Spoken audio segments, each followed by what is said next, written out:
Eden nọ n'Enugu steeti. Igwe Eden n'Enugu steeti. Ebe ahụ ka alụ first pyramid. Lụchaa Agbaja wee step back. Agbaja esozi ha wepụ. Wee nọ n'Enugu ebe ahụ wee mụsaba nke ya. Si a na eze ọnọbi wụsọ ha bụ onye asị. Onye si na Agbaja si Imo steeti. Si a na ọnọbi wụsọ na ya asị. Ebe o setụrụ bụ n'Enugu steeti. Agbaja Enugu steeti. Ebe a ka enwelu king of Enugu. Ịma na na-aba na-ekwu ideme anụla eche na idem dị n'obodo oyibo. Now ebe a ka Agbaja si gbasaba. Ọ gad mụtara eriwe mụsa ụmụ nri. Mana Agbaja na step go back n'Enugu steeti na ọla onwe ya na-amụsakwa. Kedu ka esi azụ juzi kedu ebe Agbaja ebe onye bụ Agbaja ebe ka Agbaja bụ mmadụ mana ọ n'Enugu steeti gbuo nke nkwuru achọrọ challenge onye mmụọ na-egosi ihe karịrị oke ọha ihe mmalụ mbosi achọrọ ịma history of ebe onye ọbụla si n'ụwa niile achịm ya n'aka nyechara sị m onye anye challenge ya m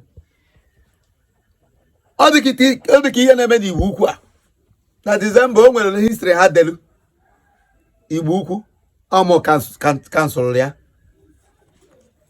na-ayọzi ka a mara na m onye nye ha comprehensive history of Igbo Ukwu. Mmụọ anaghị egosi ihe n'ebe okenye ma ọ na-ebe ụmụazị ma na-etu isi dobe onwe gị ekwuwe aka gị ọtọ aka gị dị ọcha mmụọ egosi gị ụzọ gosi gị ihe hapụchakwa wayo ndị ọcha dị egwu anyị. Ọ dị ka ihe ngwaburu maka ụka a sị ṅụ ame Catholic Anglican and mba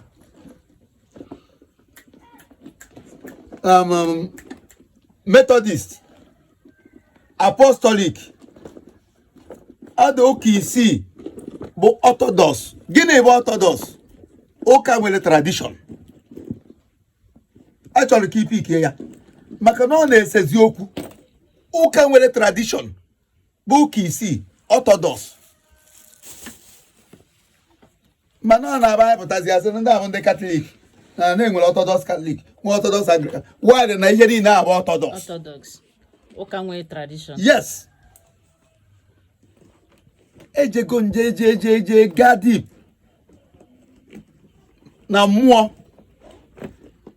wee mara ihe bụ Orthodox. Ọ dị kịta ka ihe a na-agwa anyị ọmụmụ Kraịst bụ mbọsị a na-eme ncheta alụsị Rome eburuzi ọmụmụ Kraịst buje mbọsị ahụ.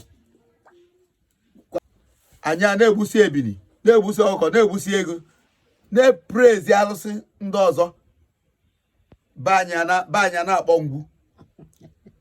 Ọ na-ewute m ebe a bụ obi Igbo alụsị abụghị omenala anyị o. Alụsị bụ alọchukwu ka o si. Alọchukwu ọha Igbo ka ọ bụ. Igbo kedu ihe o ji si alọchukwu?